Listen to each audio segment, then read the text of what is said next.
Hello, welcome back to the CSFBL tutorial series. I'm Anduhar, and this is the third video in the series, and it will be the last one that I number.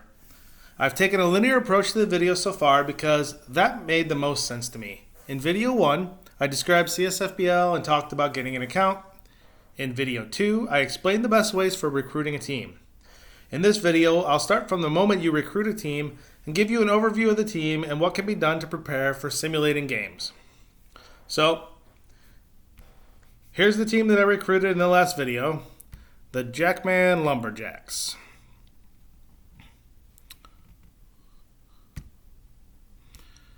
You can get to your teams by going to your teams and selecting the team name from the list.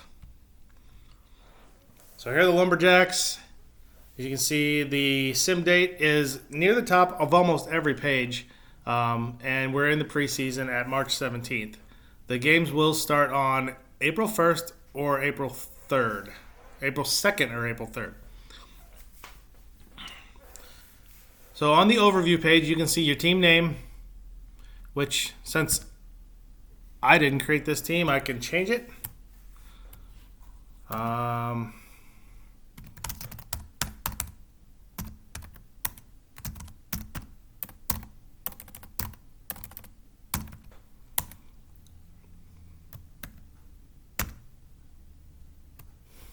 So you can change the city name, abbreviation. I think they all have to be 3 long. The city and the name. The abbreviation can be shorter. Tells you when you recruited it. Tells your league, your record, if it's in the middle of the season. And a link to the standings page. And then underneath that is your financials. You can see the team we recruited is over the cap, which means right now we're not going to be able to sign any free agents in a soft cap league like this. But there's probably going to be some pretty easy players to cut once we start looking at the roster. And then it has your roster by the 3 levels of your system. On the right side, it's your stadium. You can edit your stadium as well. Since this is a tutorial series, I've named this the John Tudor Field. And as far as the park goes, I think I want to make it pretty standard. And you can change the file territory size, and you can change your surface. If you choose turf, you definitely lose some karma points.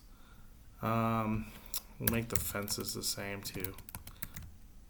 A nice boring 330, 400, 300. And then you click save to get your stadium to update.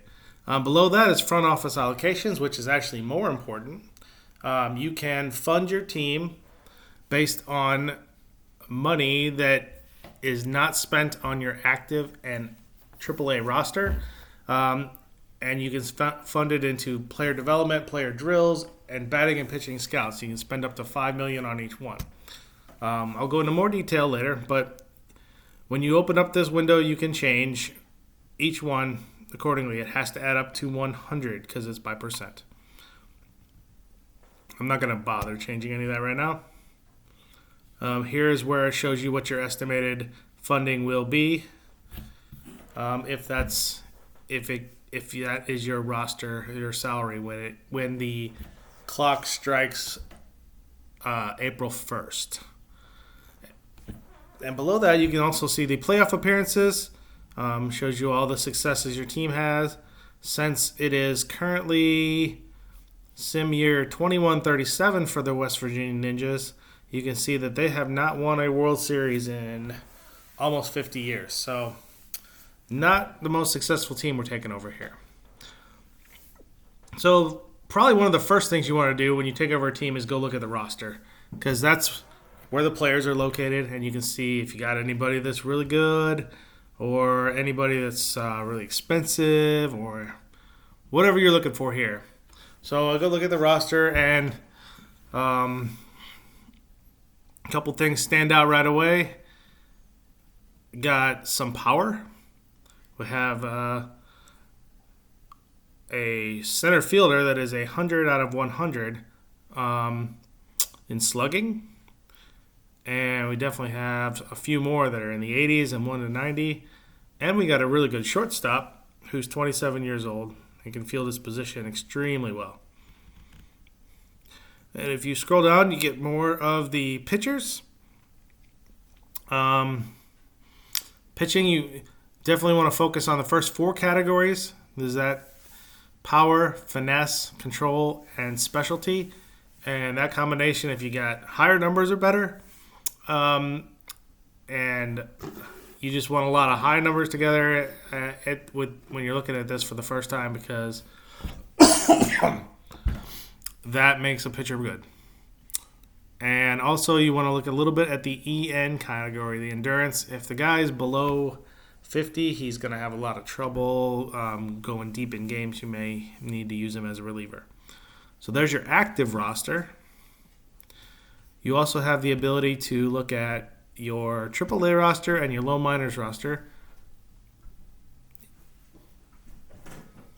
So you can get them from the pick list. You'll want to go look at your low minors to see where your prospects are going, because prospects are really important in this game. You can see as far as hitters go, you got a third baseman that has a high batting skill, and you got a couple speedsters, and you got a third baseman that can play defense really well. When you go down to pitching, it looks pretty bare. You have one power guy, but for the most part, the rest of these guys are going to be the ones that I cut to get underneath the cap. So that's where your roster is. When you have your roster in line, you can go to lineups, and this is where you will set your defense and your batting order and your pitching order, or your pitching roles. But 1 through 5 is your starters, so that would definitely be their order as well. Other things that are interesting here, if you go under the owner tab, the manager option gives you some settings to customize your team. The other teams will not be able to see this, so it can be your secrets if you want. It tells you can use a 4-man or a 5-man rotation, whether you want to use a closer or not. How long to stick with your pitchers when they're tiring or when they're doing poorly. And some base running tendencies. Stolen bases separate from other, like advancing on hits and productive outs. Another thing you want to look at, just to see it, is under history. There are, I call these eye candy type of pages. They're essentially reports that will tell you the achievements your team has gathered over the years, awards they've won, your draft results, historical team leaders, and all the seasons of a team together. I clicked on the seasons just to show you here. In the last year, the Jackman Lumberjacks were 83 and 77. They finished in third place. So, not a playoff team. And that leads me to my next point. Since this is a new team you took over, you want to go look at the league page. You want to see what kind of draft pick your team is going to have. So under league, you go to amateur draft, and it tells you before the draft list is dropped, it'll show you a current listing of when your picks will be. So we see here the West Virginia Ninjas pick 14th, and they have their picks in the second and third round as well, which are the 14th pick in each round. So that's a brief overview of the team. There are obviously lots of other things you can look for. You just want to click through all the links on the team and to see what everything is.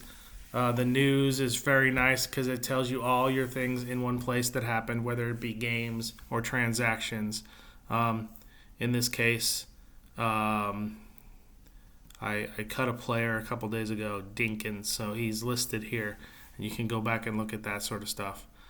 Free agents will be where I go after I cut some players, because I'll want to try to see who's available on the free agent list for the league, and that might be a future video that I make as well.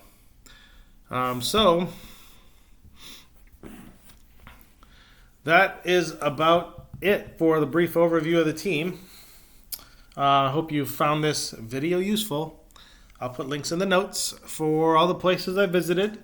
And if you like these videos, please subscribe. And then you'll know when I make another one. So thank you for your time and have a great day.